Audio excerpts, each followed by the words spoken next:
Hi, this is Vijayalakshmi, Assistant Professor, Department of Computer Science, cases Kasinada College of Arts and Science. In this video, we are going to see about decision table testing.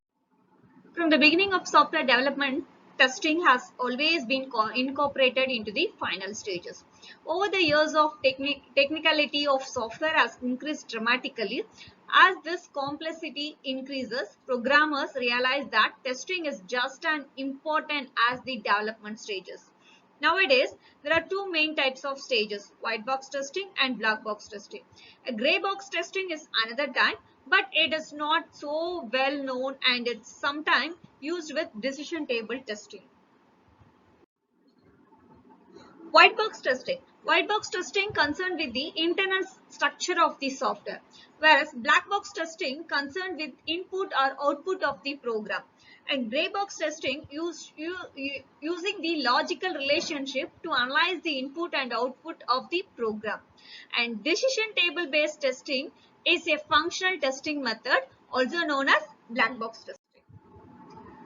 A decision table based testing has been around since the early 1960s. It is used to depict complex logical relationship between input data. There are two closely related methods of functional testing. The cause effect graphing by Emil Duff in 1973 and Myers in 1979 and decision table method by Mosley in 1993. A decision table is the method used to build a complete set of test case without using the internal structure of the program in questions. In order to create test cases, we use a table to contain the input and output values of a program. Such as table is split up into four sections as shown below. Step portion, a condition portion, action portion and entry portions. In above figure, there are two lines which divides the table into its main structure. The solid vertical line separates the stubs and entry portions of the table, and solid horizontal lines is the boundary between the condition and actions. So these lines separate the table into four portions: condition stub, action stub, condition entries and action entries. The column in the entry portion of the table is known as a rule. Values which are in the condition entry columns are known as inputs. Values inside the action entry portions are known as outputs.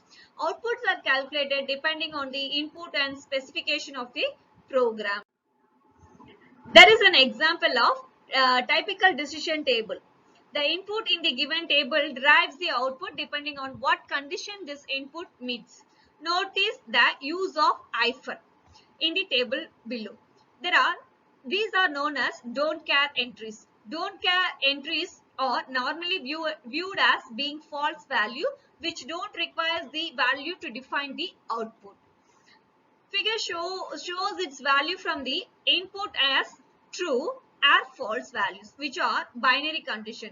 Table which use binary condition are known as limited entry decision table. Table which use multiple condition are known as extended entry decision tables. One important aspect to notice about decision table is that they aren't imperative, as that they don't apply any particular order over the condition or actions. A decision table based testing. A decision table is based on logical relationship just as the truth table. It is a tool that helps us look at the complete combination of conditions. These are the component of the decision table. Conditions, actions, values of condition, action taken, and we have rules, set of rules. Read the decision table by column of rules. R1 says when all conditions are true, then action A1, A2 and A5 occurs. Conditions in decision table. The condition in the decision table may take on any number of values. When it is binary, then the decision table conditions are just like the truth table set of conditions. Note that condition do not have to be binary. Table gets big then. The decision table allows the iteration of all the combinations of values of the condition. Thus, it provides a completeness check. The conditions in the decision table may be interpreted as the inputs and the actions may be thought of as outputs, or condition needs to be thought as the inputs needed set of conditions and actions can be processing. Here it is a triangle problem example. Consider a program statement that given the length of three sides, determine whether the three sides can first condition can form a triangle. Second one is what type of triangle, that is equilateral or isosceles or scalene triangle. The inputs are A, B and C. The inputs between values 1 and 200. Then the input must satisfy certain conditions. The conditions are A greater than B plus C, B less than A plus C, C less than A plus B. Assume that we have performed boundary values test of these sides and then that all passed. Then next we use the decision table to help. Here is a triangle problem example. Here we have three values A, B, C. These are the conditions: A less than B plus C, B less than A plus C, C less than A plus B, A equal to B, A equal to C, B equal to C. These are the actions. That is, first one is not triangle, scalene triangle, isosceles triangle, equilateral triangle, and fourth one is impossible state. These are the rules for the triangles. Here, um, if first condition is false, then it is not a triangle. If second condition and first condition is true and second condition is false, then it is not a triangle. If first two condition is true and third condition is false, then it is not a triangle. If the first three conditions are true, then it is a triangle. Okay. Here, what is the fourth rule? All the conditions are true, then it is a equilateral triangle. Okay.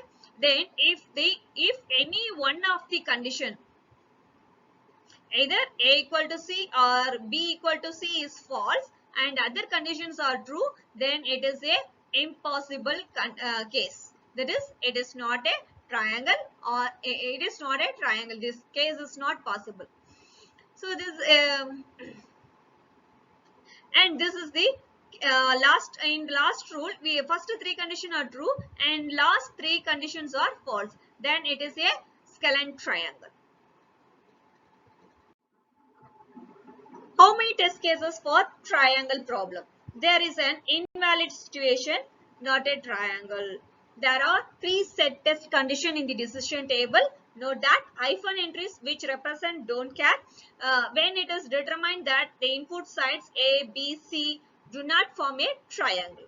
There is the valid triangle situation. There are three types of valid triangle situation. So there are 2 power 3 equal to 8 potential conditions. But there are 3 impossible situations. So there are only 8 minus 3, so equal to 5 conditions.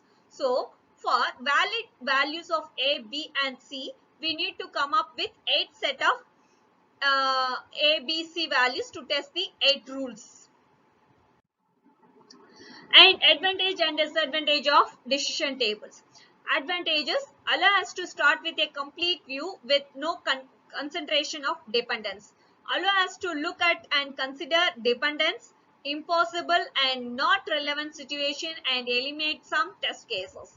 Allow us to detect potential error in our specifications. Disadvantages are: need to decide what conditions are relevant for testing. Scaling up can be massive. 2 power n for n conditions. I hope you will understand concept of decision table testing. We'll meet in the next video. Thank you.